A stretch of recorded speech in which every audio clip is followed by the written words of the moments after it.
जय हिंद। स्वागत है आप सभी का अपने यूट्यूब परिवार बीए सेमेस्टर वाला में। आज के इस क्लास में हम लोग कवर करने वाले हैं बीए फोर्थ सेमेस्टर प्राचीन इतिहास यानी एंशिएंट हिस्ट्री।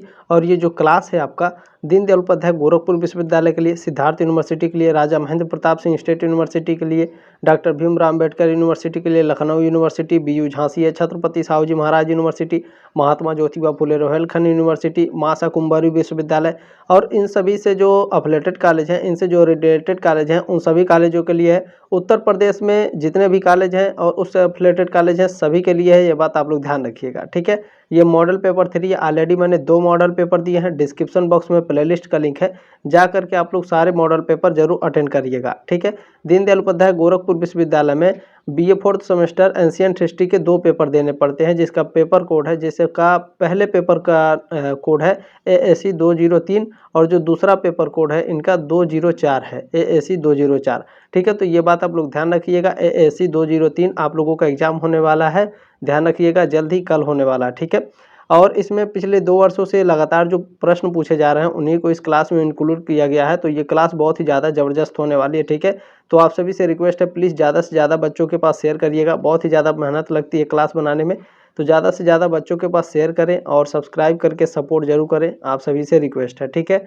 चलें स्टार्ट करते हैं बिना देरी के। इसमें पहला प्रश्न आपसे पूछा गया है, परिश्रम के रूप में कर लेने को कहा जाता था, यानी परिश्रम के रूप में जो टैक्स लिया जाता था इसको क्या कहा जाता था? इसको व्यापार, कृषि और पशुपालन कहा जाता था, ठीक है। डी ऑप्शन आपका राइट है, क्वेश्चन नंबर इसमें पहले का, ठीक है।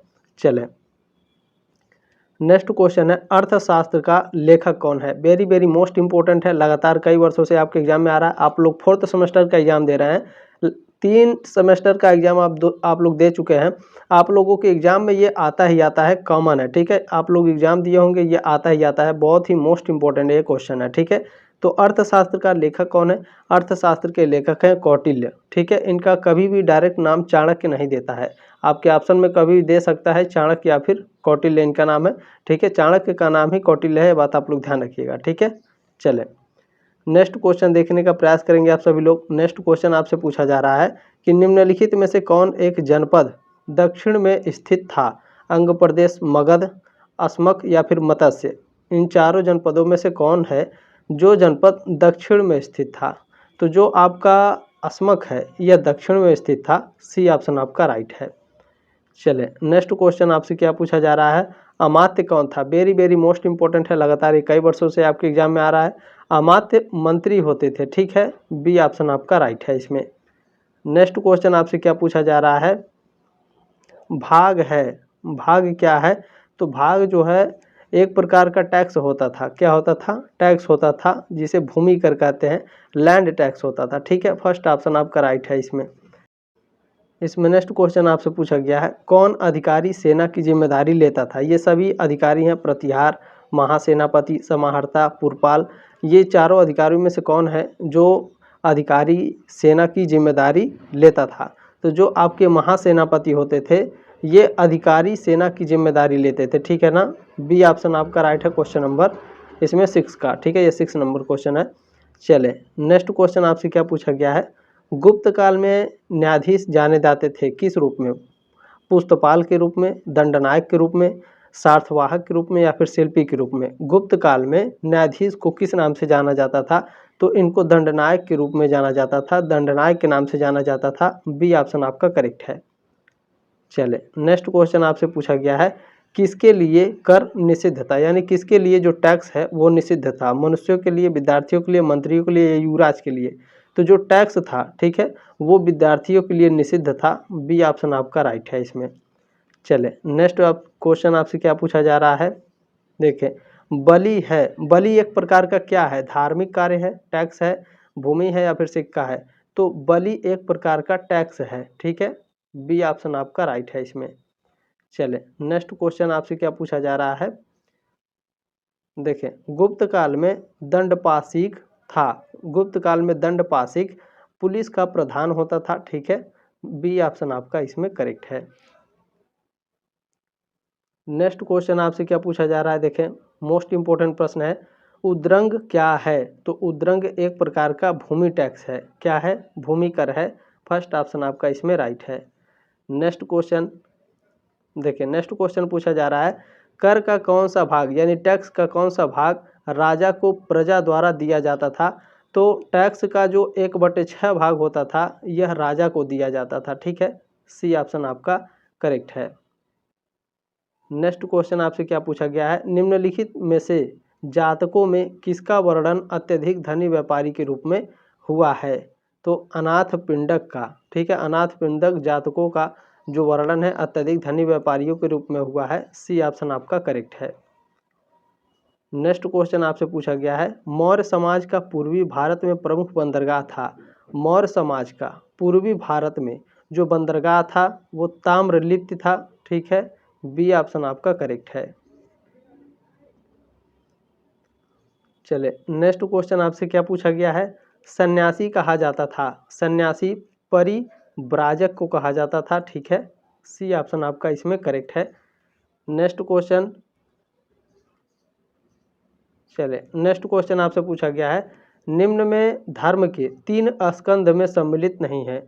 धर्म के 3 स्कंध में देखें सत्य, ब्रह्मचर्य और यज्ञ सम्मिलित है। हिंसा आपका धर्म के 3 स्कंध में सम्मिलित नहीं है साथियों। डी ऑप्शन आपका राइट है।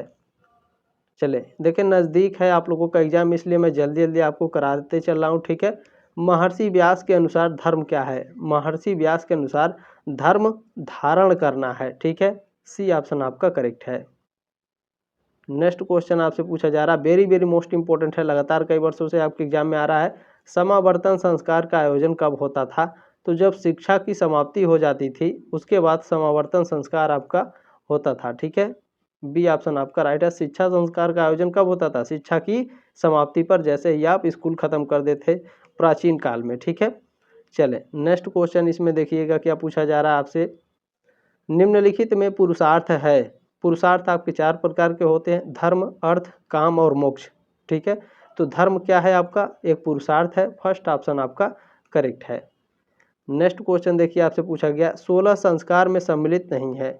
तो देखें धर्म, अर्थ, काम और मोक्ष। मोक्ष क्या है, एक पुरुषार्थ है। पुरुषार्थ 4 प्रकार के होते हैं, धर्म, अर्थ, काम और मोक्ष। मोक्ष आपका पुरुषार्थ है। ठीक है, ये विवाहों में सम्मिलित नहीं है। विवाह, नामकरण और गर्भाधान ये आपका 16 संस्कारों में सम्मिलित है। मोक्ष आपका पुरुषार्थ से संबंधित है। ठीक है, डी ऑप्शन आपका करेक्ट है।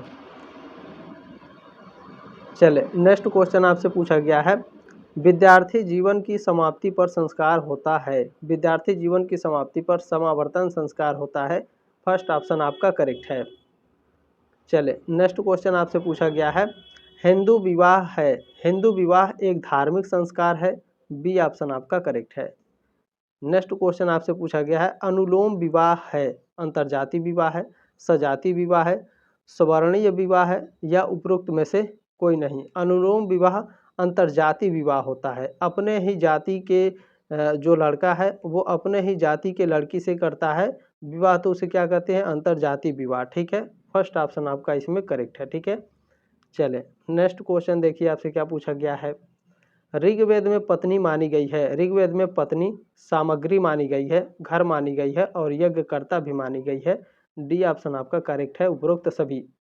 नेक्स्ट क्वेश्चन क्या पूछा गया है, वैदिक कालीन विदुषी महिला थीं। अपाला, गार्गी और मैत्रेयी ये तीनों वैदिक काल में विदुषी महिला थीं। डी ऑप्शन आपका करेक्ट है, उपरोक्त सभी आपके राइट आंसर हैं। चले नेक्स्ट क्वेश्चन आपसे पूछा गया है, अज्ञानता अंधकार के समान है ऋग्वेद में। फर्स्ट ऑप्शन आपका राइट है। नेक्स्ट क्वेश्चन आपसे पूछा गया है, यत्र नार्यस्तु पूज्यते रम्यते तत्र देवता उल्लिखित है, किस में उल्लिखित है, मनुस्मृति में उल्लिखित है। ठीक है, सी ऑप्शन आपका करेक्ट है। नेक्स्ट क्वेश्चन है, ब्रह्मा के मुख से किस वर्ण की उत्पत्ति हुई थी। ब्राह्मण शब्द की उत्पत्ति हुई थी। फर्स्ट ऑप्शन आपका राइट है। नेक्स्ट क्वेश्चन आपसे क्या पूछा जा रहा है, वैदिक काल में कितने प्रकार के वर्ण थे। वैदिक काल में कितने प्रकार के वर्ण थे। तो वैदिक देखिए 4 प्रकार के वर्ण आपके थे। कौन कौन से 4 प्रकार के वर्ण थे बताइए।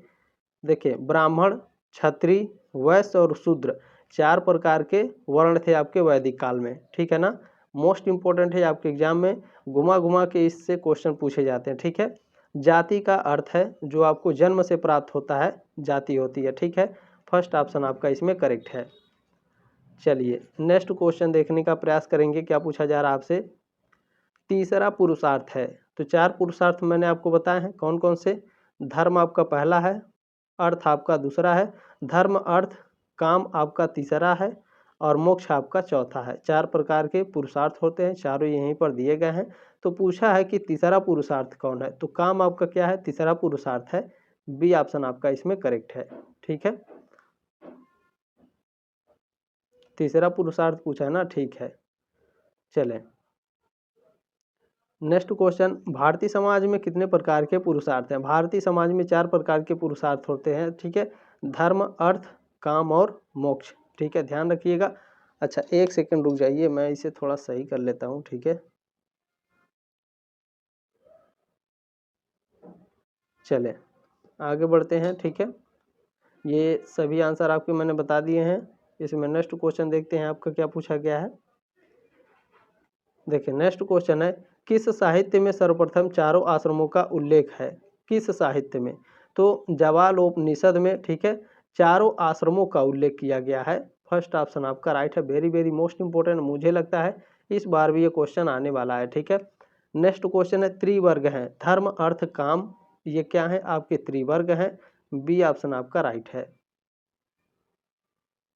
चले नेक्स्ट क्वेश्चन क्या पूछा जा रहा है आपसे। प्राचीन भारत में कितने प्रकार के विवाह थे। 2 प्रकार के, 4 प्रकार के, 5 प्रकार या 8 प्रकार के। तो विवाह आपके 8 प्रकार होते हैं हिंदू धर्म में। ठीक है, या फिर जो प्राचीन भारत है इसमें जो विवाह थे वो 8 प्रकार के होते थे। ठीक है, काफ़ी एक्सप्लेन करके मैंने क्लासेस में भी बताया है, तो क्लासेस आप लोग जरूर अटेंड कर लीजिएगा। ठीक है, चले नेक्स्ट क्वेश्चन देखिएगा, आपसे पूछा गया है कि वर्ण का क्या अर्थ है। वर्ण का अर्थ होता है चुनना। ठीक है, फर्स्ट ऑप्शन आपका इसमें करेक्ट है। नेक्स्ट क्वेश्चन है, किस साहित्य में वर्ण शब्द का प्रथम उल्लेख हुआ है। तो ऋग्वेद में। ठीक है, ऋग्वेद साहित्य में वर्ण शब्द का जो प्रथम उल्लेख हुआ है ऋग्वेद में हुआ है। फर्स्ट ऑप्शन आपका इसमें करेक्ट है। चलिए नेक्स्ट क्वेश्चन है, जाति का अर्थ है। जाति का अर्थ है जो आपको जन्म से प्राप्त होता है। फर्स्ट ऑप्शन आपका राइट है, ऊपर भी आपने पढ़ा। नेक्स्ट क्वेश्चन आपसे क्या पूछा जा रहा है, आश्रमों की संख्या है। आश्रम आपके 4 प्रकार के होते हैं। ठीक है, सी ऑप्शन आपका राइट है क्वेश्चन नंबर इसमें। चले नेक्स्ट क्वेश्चन है, भारतीय संस्कृति में संस्कारों की संख्या है। भारतीय संस्कृति में जो संस्कार है वो कितने प्रकार के होते हैं। हमारे 16 संस्कार होते हैं। डी ऑप्शन आपका करेक्ट है। नेक्स्ट क्वेश्चन आपसे पूछा गया है, किस संस्कार के अनुसार ब्रह्मचर्य आश्रम का प्रारंभ होता है, बताइए। अच्छा केशांत केशांत जो संस्कार होता है उपनयन संस्कार है, कर्ण वेद संस्कार है और वेदारंभ संस्कार है। इन चारों संस्कारों में से कौन सा संस्कार है जो ब्रह्मचर्य आश्रम का प्रारंभ करता है। तो जो आपका उपनयन संस्कार है इससे ब्रह्मचर्य का प्रारंभ होता है। बी ऑप्शन आपका राइट है। नेक्स्ट क्वेश्चन पूछा गया है, ब्रह्मचारी किस आश्रम के बाद गृहस्थ आश्रम में प्रविष्ट हो सकता है। तो जो ब्रह्मचारी है ये समावर्तन संस्कार के बाद, ठीक है, गृहस्थ आश्रम में प्रवेश कर सकता है। यानी जब स्कूली शिक्षा समाप्त होती है तो आपका कौन सा संस्कार होता है, समावर्तन। समावर्तन के बाद देखिए जब तक आप स्कूली शिक्षा में होते हैं आप ब्रह्मचर्य के रूप में रहते हैं। ठीक है, तो ब्रह्मचर्य आपका समाप्त हो जाता है तो उसके बाद आप गृहस्थ आश्रम में प्रवेश करते हैं। ठीक है, समावर्तन संस्कार आपका समाप्त हो जाता है वहाँ पे। ठीक है, चले नेक्स्ट क्वेश्चन आपसे क्या पूछा गया है, देखें मनुस्मृति में कितने संस्कार माने गए हैं। देखें हिंदू धर्म में 16 संस्कार होते हैं, मनुस्मृति में मेरे हिसाब से 13 संस्कार होने चाहिए। ठीक है, लेकिन यहाँ पर जो आपका आंसर है कहीं कहीं आपको 16 भी देखने को मिलता है, क्योंकि इसमें देखें बहुत ज़्यादा कन्फ्यूजन है। ठीक है, कहीं आपको 13 बताए गए हैं, कहीं आपको 16 बताए गए हैं। तो इस प्रश्न को लेकर डाउट है, आप इसे स्किप भी कर सकते हैं। लेकिन मेरे हिसाब से मनुस्मृति में जो संख्या माने गए हैं वो 13 हैं। बी ऑप्शन आपका इसमें करेक्ट होना चाहिए। ठीक है, चले नेक्स्ट क्वेश्चन आपसे क्या है, किस आश्रम को जेठाश्रम भी कहा जाता है। तो जो आपका गृहस्थ आश्रम होता है इसको जेठाश्रम कहा जाता है। ठीक है, बी ऑप्शन आपका करेक्ट है। नेक्स्ट क्वेश्चन है, विवाहों के प्रकार हैं। विवाह आपके 8 प्रकार के होते हैं। सी ऑप्शन आपका राइट है। गंधर्व विवाह, पिशाच विवाह, ये सारे मैंने आपको बता रखे हैं।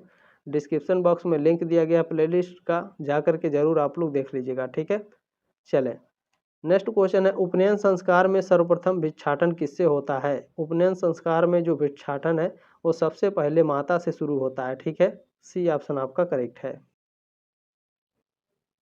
चलिए नेक्स्ट क्वेश्चन है सर्वश्रेष्ठ विवाह माना जाता है, तो जो ब्रह्म विवाह है इसे सर्वश्रेष्ठ विवाह माना जाता है। फर्स्ट ऑप्शन आपका इसमें करेक्ट है। ठीक है, चलिए नेक्स्ट क्वेश्चन देखते हैं। आपसे पूछा गया है चारों आश्रमों का पहला उल्लेख मिलता है। चारों आश्रमों का पहला उल्लेख जो है जवालोपनिषद में मिलता है। सी ऑप्शन आपका करेक्ट है। चले नेक्स्ट क्वेश्चन आपसे क्या पूछा गया है, देखें क्षत्रिय में गुणों का क्रम है। क्षत्रिय में जो गुण होते हैं वो रजस, सख और तमस होते हैं। ठीक है, रजस, सख और तमस, डी ऑप्शन आपका राइट है। नेक्स्ट क्वेश्चन क्या है, एक व्यक्ति में या फिर एक व्यक्ति के कितने संस्कारों को प्रत्यक्ष कर सकता है। एक व्यक्ति कितने संस्कारों को प्रत्यक्ष कर सकता है, तो 12 संस्कारों को प्रत्यक्ष कर सकता है। ठीक है, सी ऑप्शन आपका राइट है। चलिए नेक्स्ट क्वेश्चन देखिए। नेक्स्ट क्वेश्चन आपसे पूछा गया है कि वेद पारगा किसे कहा गया है। वेद पारगा ब्राह्मण को कहा गया है। फर्स्ट ऑप्शन आपका राइट है। नेक्स्ट क्वेश्चन है ऋग्वेद के किस सूक्त में विराट पुरुष के अंगों से 4 वर्णों के उत्पत्ति की चर्चा की गई है, तो यह पुरुष सूक्त में की गई है। बी ऑप्शन आपका राइट है। ठीक है, चले नेक्स्ट क्वेश्चन आपसे क्या पूछा जा रहा है, किसके अनुसार ब्राह्मण पृथ्वी के देवता माने जाते थे। किसके अनुसार बताइए, मोस्ट इम्पोर्टेंट। बिल्कुल देखें जो आपका तैत्तरीय संहिता है इसके अनुसार ब्राह्मण पृथ्वी के देवता माने जाते थे। फर्स्ट ऑप्शन आपका इसमें करेक्ट है। नेक्स्ट क्वेश्चन है जिस वर्ण का लड़का हो उसी वर्ण की कन्या से उसका विवाह हो तो वह कहलाता है सवर्ण कहलाता है। फर्स्ट ऑप्शन आपका करेक्ट हो जाएगा। ठीक है, चले नेक्स्ट क्वेश्चन आपसे क्या पूछा जा रहा है, यदि उच्च वर्ग का लड़का है और निम्न वर्ग की लड़की है, ठीक है, तो वो विवाह जो होता है वह अनुलोम विवाह कहलाता है। फर्स्ट ऑप्शन आपका इसमें करेक्ट है। ठीक है, अच्छा अगर निम्न वर्ग का लड़का है और उच्च वर्ग की लड़की है तो वो जो विवाह कहलाता है प्रतिलोम विवाह कहलाता है। ठीक है, बी ऑप्शन आपका राइट है। नेक्स्ट क्वेश्चन आपसे पूछा गया है, देखें जाति का अंग्रेजी पर्यायवाची शब्द कास्ट है, यह बना है कास्टा से बना है। ठीक है, बी ऑप्शन आपका राइट है। नेक्स्ट क्वेश्चन है कास्टा किस भाषा का शब्द है। साथियों कास्टा पुर्तगाली भाषा का शब्द है। सी ऑप्शन आपका राइट है। चलिए नेक्स्ट क्वेश्चन आपसे पूछा गया है कास्ट शब्द का प्रयोग करने वाला पहला विद्वान था कौन। डे आर्टा कास्ट शब्द का प्रयोग करने वाले पहले विद्वान थे। फर्स्ट ऑप्शन आपका इसमें करेक्ट है। नेक्स्ट क्वेश्चन है किसने कहा जाति एक बंद व्यवस्था है, तो मदन और मजुमदार ने कहा था कि जाति क्या है एक बंद व्यवस्था होती है। डी ऑप्शन आपका राइट है। ये आप सोशियोलॉजी और पॉलिटिकल साइंस में भी कहीं ना कहीं इसको पढ़े होंगे। ठीक है, हालांकि सोशियोलॉजी में ये कॉमन है, ये कॉमन क्वेश्चन है, हमेशा आपसे पूछा जाता है। ठीक है, चले नेक्स्ट क्वेश्चन पूछा गया है आपसे आश्रम शब्द का शाब्दिक अर्थ है। आश्रम शब्द का शाब्दिक अर्थ होता है विश्राम स्थल। बी ऑप्शन आपका राइट है। नेक्स्ट क्वेश्चन आपसे पूछा गया है पत्नी पुरुषार्थ की मूल है। पत्नी पुरुषार्थ की मूल है, किसमें है पत्नी पुरुषार्थ की मूल बताइए, मोस्ट इंपोर्टेंट है ये क्वेश्चन। महाभारत में पत्नी क्या है पुरुषार्थ का मूल होती है। ठीक है, सी ऑप्शन आपका करेक्ट है। चले नेक्स्ट क्वेश्चन क्या है किसने राजा के पंचदेव कहा है। किसने राजा को पंचदेव कहा है, किसने कहा भैया, तो जो आपके मनु है इन्होंने राजा को पंचदेव कहा है। ठीक है, सी ऑप्शन आपका करेक्ट है। नेक्स्ट क्वेश्चन है महाभारत के किस पर्व में राजा का सनातन देव कहा गया है। यहाँ को होना चाहिए था महाभारत के किस पर्व में राजा को सनातन देव कहा गया है, तो यह कहा गया है भीष्म एवं शांति पर्व में। ठीक है, डी ऑप्शन आपका राइट है। नेक्स्ट क्वेश्चन आपसे क्या पूछा जा रहा है, मोस्ट इंपोर्टेंट है महाजन सामंत कहा जाता था। महाजन सामंत जनता द्वारा चुना गया जो श्रेष्ठ है इसे महाजन सामंत कहा जाता था। ठीक है, डी ऑप्शन आपका करेक्ट है। नेक्स्ट क्वेश्चन देखने का प्रयास करेंगे आप सभी लोग। पूछा क्या गया है आपसे, देखिए खेतानम पतिति कहा जाता था। खेतों के जो स्वामी होते थे इनको खेतानम पतिति कहा जाता था, स्वतित या क्षत्रिय। ठीक है, बी ऑप्शन आपका इसमें करेक्ट है। नेक्स्ट क्वेश्चन आपसे क्या पूछा गया है, मोस्ट इंपोर्टेंट है, शुक्र नीति में राज्य के किस उत्पत्ति के सिद्धांत को माना गया है। तो शुक्र नीति में राज्य के किस उत्पत्ति के सिद्धांत को माना गया है, विकासवादी या फिर दैवी उत्पत्ति या फिर सामाजिक समझौता, बताइए आप सभी लोग। बिल्कुल देखें, शुक्र नीति में राज्य के दैवी उत्पत्ति सिद्धांत को माना गया है, फर्स्ट ऑप्शन आपका इसमें करेक्ट है। नेक्स्ट क्वेश्चन आपसे क्या पूछा गया है, देखें, मनु नारद आदि स्मृतिकारों ने राजा में कितने आधारभूत गुण बताए हैं। तो इन्होंने राजा के कुल 8 आधारभूत गुण बताए हैं, सी ऑप्शन आपका करेक्ट है। नेक्स्ट क्वेश्चन आपसे क्या पूछा गया है, जनपद का अर्थ है, जनपद का अर्थ होता है लोगों का स्थान, सी ऑप्शन आपका राइट है। नेक्स्ट क्वेश्चन क्या है, देखिए, किस ग्रंथ में देवता को राजन, वैराट, सम्राट, स्वराट तथा सर्वराट कहा गया है, यजुर्वेद में कहा गया है, बी ऑप्शन आपका करेक्ट है। चलिए नेक्स्ट क्वेश्चन आपसे पूछा जा रहा है,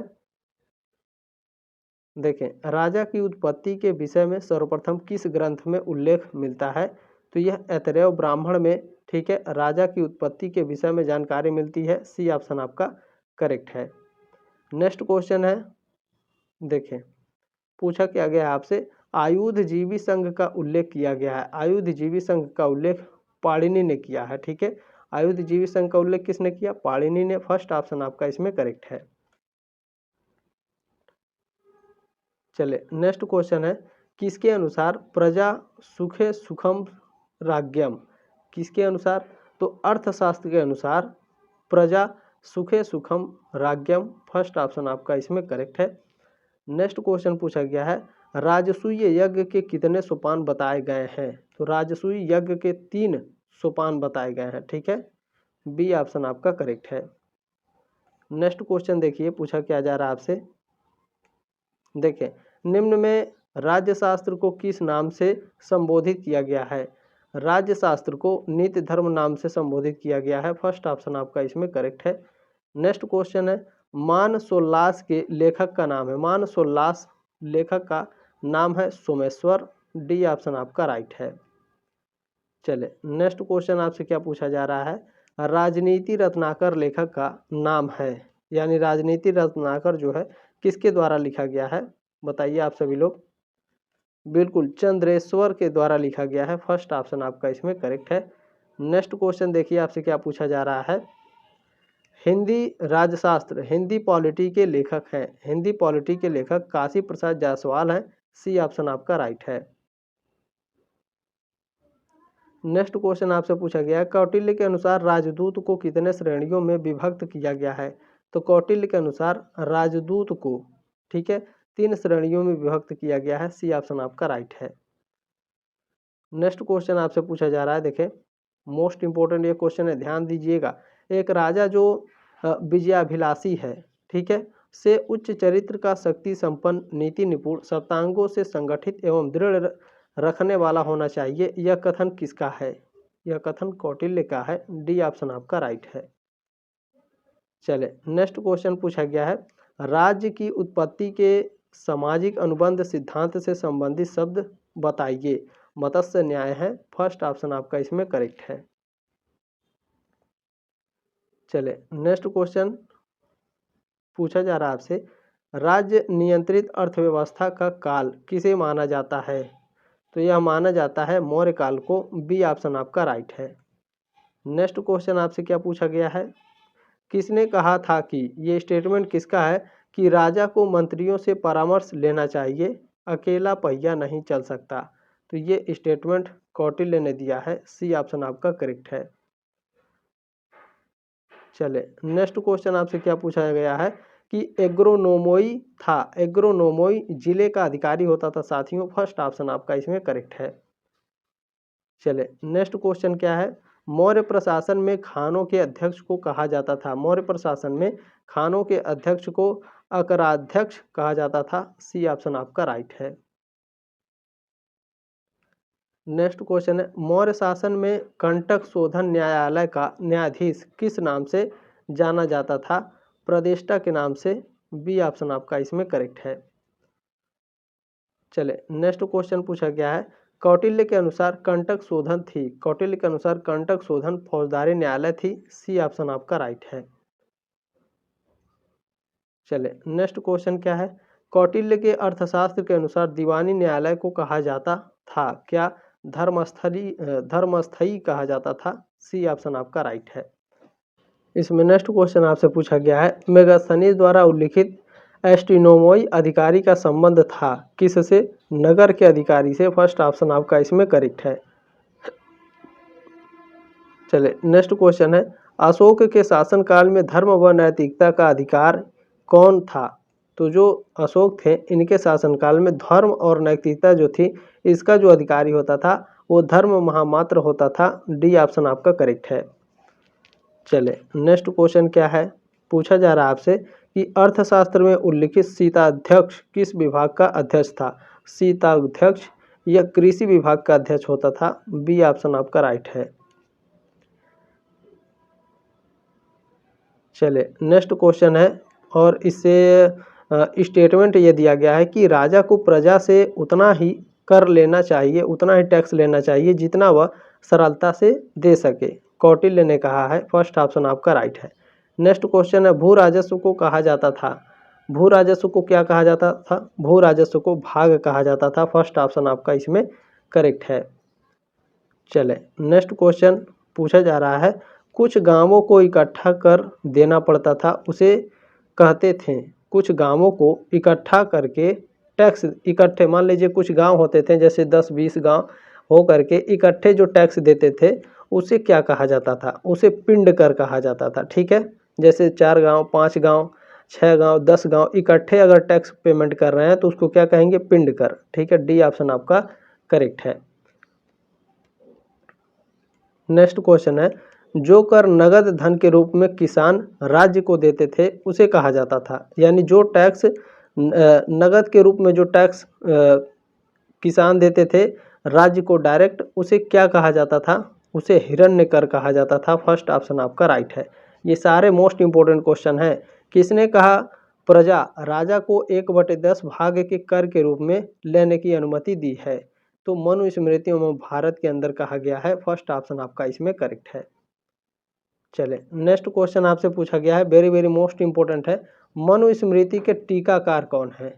तो जो आपके कुल्लुक भट्ट हैं ये मनुस्मृति के टीकाकार हैं। फर्स्ट ऑप्शन आपका राइट है, इस पर इन्होंने टीका लिखा है। ठीक है, विष्टि का अर्थ है, विष्टि का अर्थ है बेगार। सी ऑप्शन आपका इसमें राइट है। चले नेक्स्ट क्वेश्चन आपसे पूछा गया है, प्रणय का अर्थ है, प्रणय का अर्थ होता है आपातकालीन कर। ठीक है, प्रणय का अर्थ क्या होता है? आपातकालीन टैक्स। बी ऑप्शन आपका इसमें राइट है। नेक्स्ट क्वेश्चन है, धर्मशास्त्र के अनुसार जब राज्य पर आर्थिक संकट हो वह किसानों, व्यापारियों, शिल्पियों और पशुपालक से कर वसूलता यानी टैक्स वसूलता, उस टैक्स को कहते हैं क्या? प्रणय कर कहा जाता है। फर्स्ट ऑप्शन आपका इसमें राइट है। नेक्स्ट क्वेश्चन आपसे क्या पूछा गया है, कौटिल्य के अनुसार किसी उत्सव के समय प्रजा राजा को या फिर प्रजा जो है, ठीक है, ये राजा को भेंट करती थी उसे कहा जाता था। तो कौटिल्य के अनुसार जब कोई उत्सव होता था उस समय प्रजा जो है राजा को जो भेंट देती थी उसे क्या कहा जाता था? उसे उत्संग कहा जाता था। सी ऑप्शन आपका राइट है। नेक्स्ट है, उपहार कर कहा जाता था, जो उपहार टैक्स होता है इसे औपायनिक कहा जाता था। फर्स्ट ऑप्शन आपका इसमें राइट है। आपने जो प्यार और सपोर्ट दिया है इसके लिए आप सभी को तहे दिल से धन्यवाद। इसी तरह से अपने प्यार और सपोर्ट बनाए रखिए। जल्दी मिलेंगे आपके नेक्स्ट क्लास में, तब तक के लिए जय हिंद, वंदे मातरम।